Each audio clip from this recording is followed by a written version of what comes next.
What's happening? What's up? What's up, man? This your boy, your host, Arthur Chill Fatty, man. Finna bring you some good food right here, today on this Easter Sunday.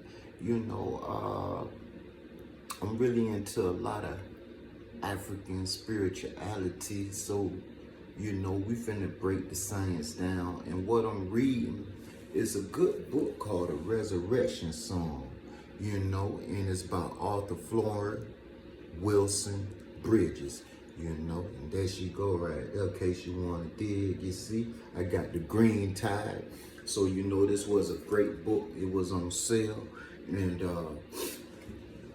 let me give you a little jewels of this book right here. So far as dealing with spirituality, as Black people, African Americans, in our culture, I'm gonna read you some of the excerpts out of the book here, and some of the good wisdom passages that you can take on your spiritual journey with you. Okay, so what we have here, it says spirituality is the method and manner by which ultimately real actually touches the depth of being of the human personality, transforms it and causes it to long for true community. Now it says religion may enlighten the mind, but spirituality, it says religion may enlighten the mind, but spirituality converts the entire existence. You feel me? So therefore it says African American spirituality with an inherited African unified worldview does not divide the human personality into distinctly separate spheres of mind, body, and soul. So the self is inextricable whole. In this view, religion can be a form of knowing, while spirituality, in a far more holistic sense, is a way of being. So you dig? And he says to the writer, Bruce, in this excerpt, he also talks about the religion edifies while spirituality actually sanctifies.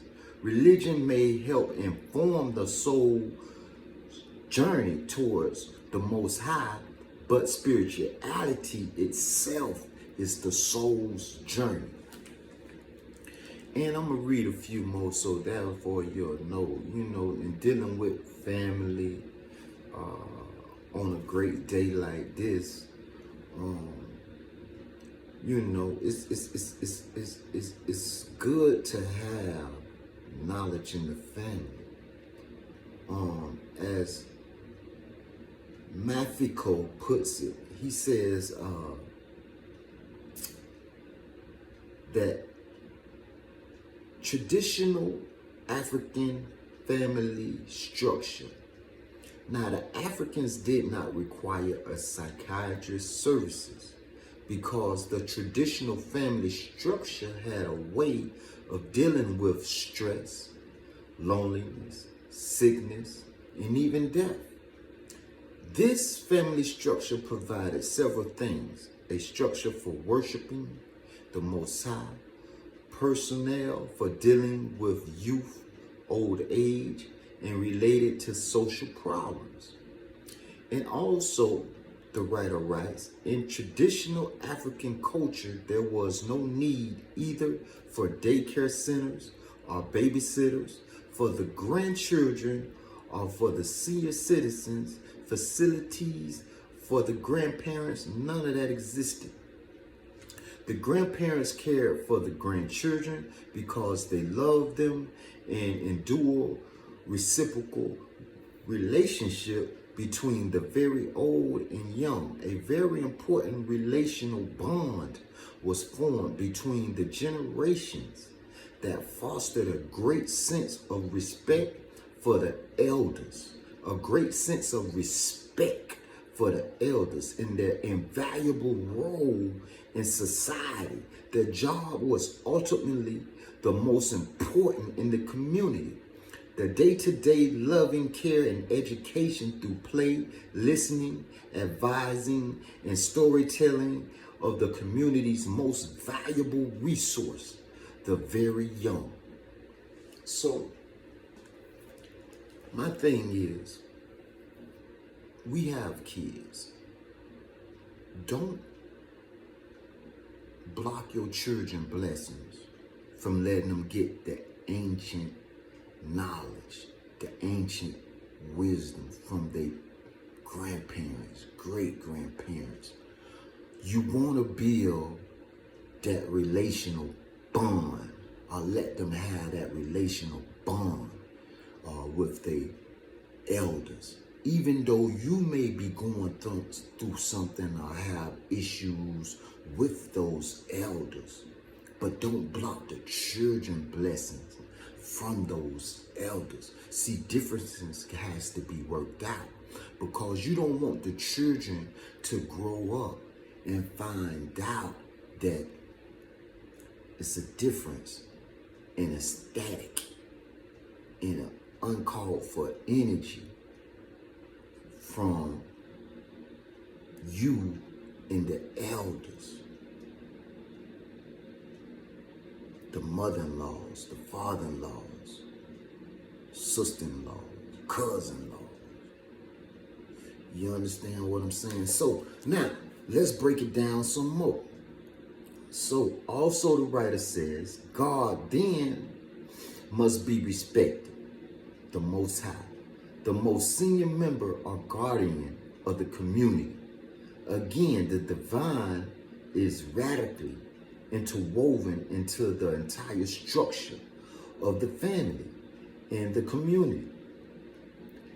So understand this. Ancestral spirits cannot be passed or bypassed because they are intermediaries between the divine and human beings. You got to hear that again. Our ancestors cannot be bypassed because they are the intermediaries between the divine and us as human beings. Ancestral spirits, that's what he discussing. Okay, so now it says there is a consistent concern at work of most African scholars that the people of the West tend to see the African approach to the Most High as a superstition and ancestor worship as religion of Africa. You know, but you have to caution that view.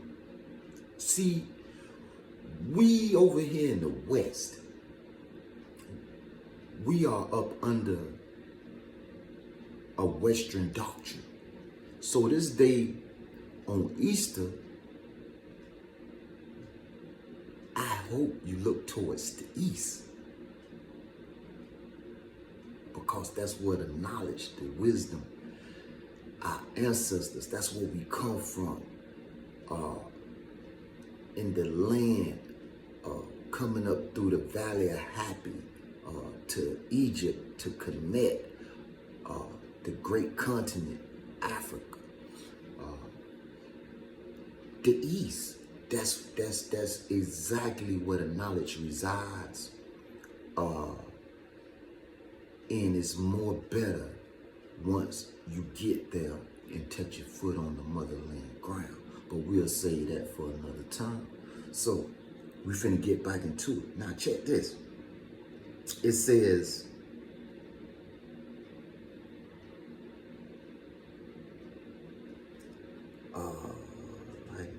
let's get to this next part right here. It says, in African traditional belief, courtesy and hospitality were to be extended to the poor, including widows, orphans, people with disabilities, and strangers. Traditional Africa had no commercial lodging places. Traditional ethics required that the stranger must be offered shelter and food. The traditional welfare system required when the crops were harvested, one must deliberately leave some ears of corn, some grain, beans, and so on for the poor. You see,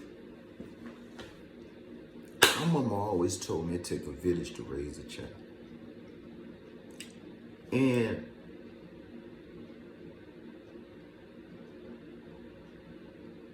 you cannot leave no stone unturned.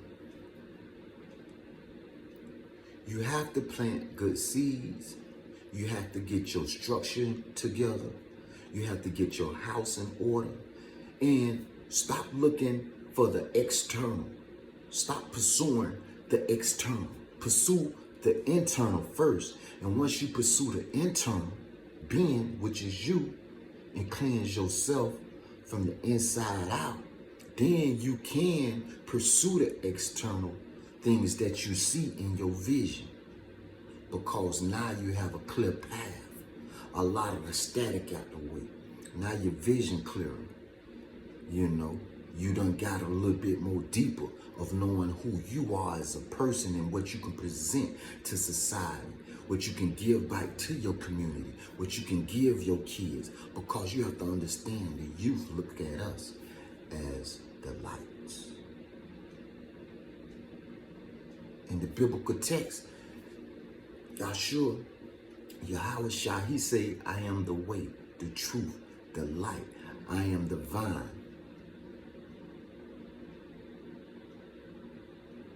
Everything that comes from me, if it don't bear no fruit, chop it off. So you gonna know a person by the attributes they have, their characteristics, their personality, what kind of fruit they producing. Do they bring anything towards society, community, a product, any kind of good energy? Those are that person's fruits. So if you look at that person and see that they not giving back to their people, they not being a leader, they not standing up for the cause, then you know that ain't the one.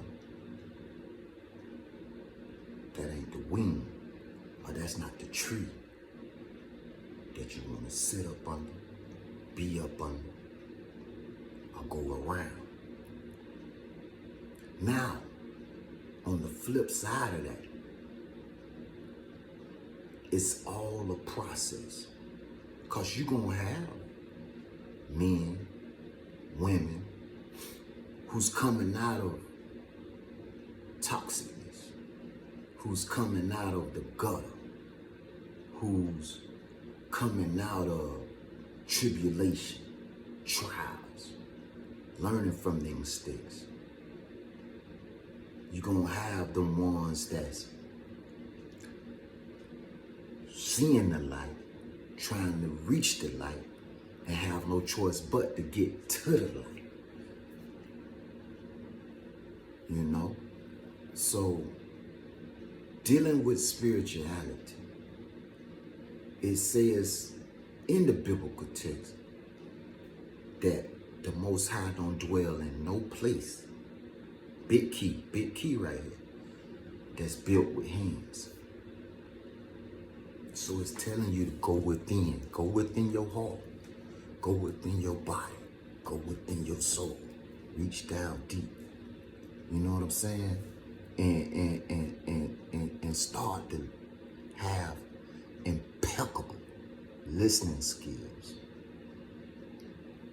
Calm stuff down, light a candle, get into some grooves, throw on some instrumentals, listen to some uplifting sounds, tunes. The earth, the universe is a musical spiel. It all revolves around energy. Tap tap into yourself. Write a letter to yourself. Because that's important. Write you a letter to yourself on how you could do something different. How you can change your attitude about yourself. How you can start having more energy for those who love you. How you can have more empathy for those who love you. How you can put yourself in the other person's shoes because you want to know you. You want to find out your weaknesses and your strengths along your spiritual journey. You know, you got to have discipline. Discipline is key to making you great. We all on a journey. I'm on a journey. I'm not perfect, but I strive every day, whatever, even if it's a second of a change in the thought of my mind, that's a good thing. Because that means I keep one less negative thought away.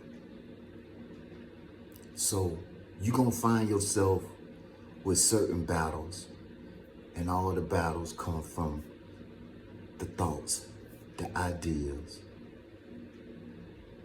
But don't pursue the external.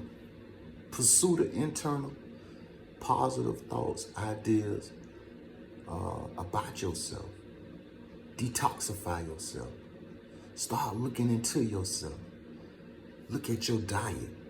Look at what you watch on social media. Look what you intake into your body.